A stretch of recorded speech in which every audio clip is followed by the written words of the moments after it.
વરિષ્ઠ અધિકારીઓની સૂચના અને માર્ગદર્શન હેઠળ પૂર્વ કચ્છ એલસીબી પીઆઈ એનએન ચુડાસમાની આગેવાનીમાં પીએસઆઈ ડીજી પટેલ તથા એલસીબીની ટીમ રાપર પોલીસ સ્ટેશન વિસ્તારમાં પેટ્રોલિંગમાં હતી.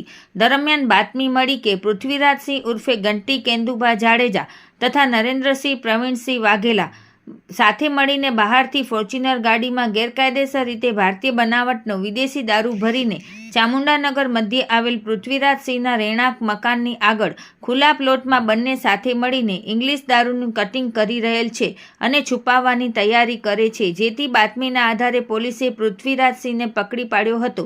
જ્યારે નરેન્દ્રસિંહ વાઘેલા તથા ગોવિંદ પરનો પ્રવીણસિંહ અચુબા સોઢા નામના શખ્સો હાથમાં આવ્યા નહોતા. પકડાયેલા આ શખ્સ પાસેથી જુદા જુદા બ્રાન્ડની નાની મોટી 740 બોટલ તથા બિયરના 1392 ટીન એમ કુલ ₹7,21,920નો પ્રોહી મુદ્દામાલનો જથ્થો જપ્ત કરવામાં આવ્યો હતો. તેમજ દારૂની હેરાફેરી માટેના સાધનો જેમાં ફોર્ચ્યુનર કાર તથા બાઇક, મોબાઈલ, રોકડ મળીને કુલ ₹17,73,020નો મુદ્દામાલ હસ્તગત કરવામાં આવ્યો હતો.